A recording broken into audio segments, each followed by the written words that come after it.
doing the agreement is the easy part. It is the implementation that is the problem. I urge you, I beg you to come up with a realistic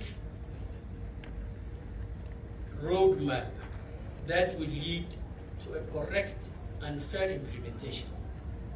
We owe it to the South Sudanese people. We owe it to our hosts who have invested so much. We owe it to the partners.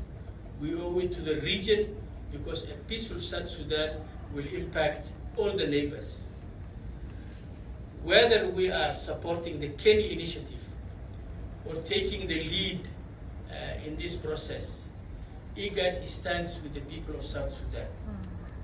We will be there with you. Please make our life easier.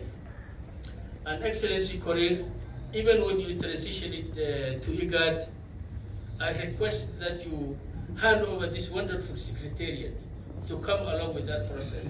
Thank you very much. And the European Union. Mr. Kwang Kong, Deputy Special Representative of the Secretary General United Nations Mission in South Sudan, UNMISS.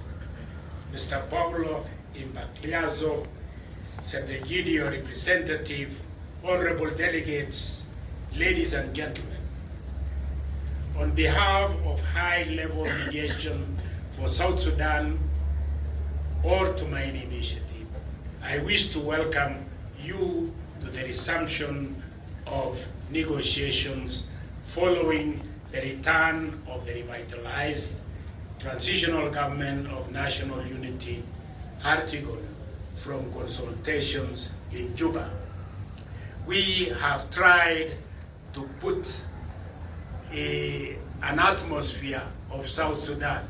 I believe when you are in this tent, you feel warm like you are in South Sudan. We are in preparation of going to South Sudan. To start, I would like to take the opportunity to thank the opposition groups and the stakeholders for their patience and resilience over the last 2 months. In all this, I see the determination in you, honorable delegates, to pursue the path of peace for your beloved country of South Sudan. It has been a time of reflection for all of us, during which several other consultations have taken place to progress the peace process. Among these, I would like to take note of meetings, consultations between the opposition and His Excellency President William Ruto in Nairobi. The participation of the high-level mediation for South Sudan team in the Troika meeting in Oslo, and the visit of His Excellency Dr. William Ruto to Juba on 6 November 2024, all of which have agreed the way forward of the process. Honorable delegates, you will recall that since May 2024, we have worked tirelessly to identify what constitutes to all South Sudan, despite the 2 previous detailed agreements of Axis and R-Axis signed in 2016 and in 2018 respectively. To your credit, honorable delegates, by end of August, you had come up with 8 protocols that have addressed the unidentified differences. You have also taken note of the ongoing and pending provisions of RX and now a new ones from Tumaiani Initiative in order to improve and build peace through improved implementation.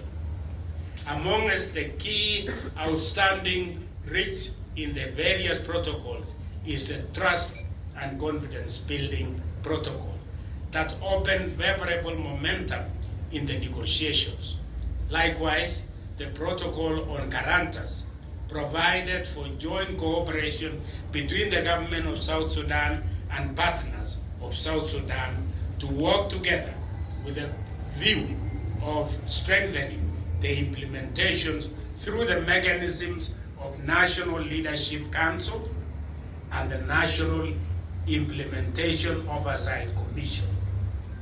Furthermore, honorable delegates, you have brought to the fore the permanent constitution-making process and elections preparedness, both of which are critical processes towards stabilizing the political climate in South Sudan going forward.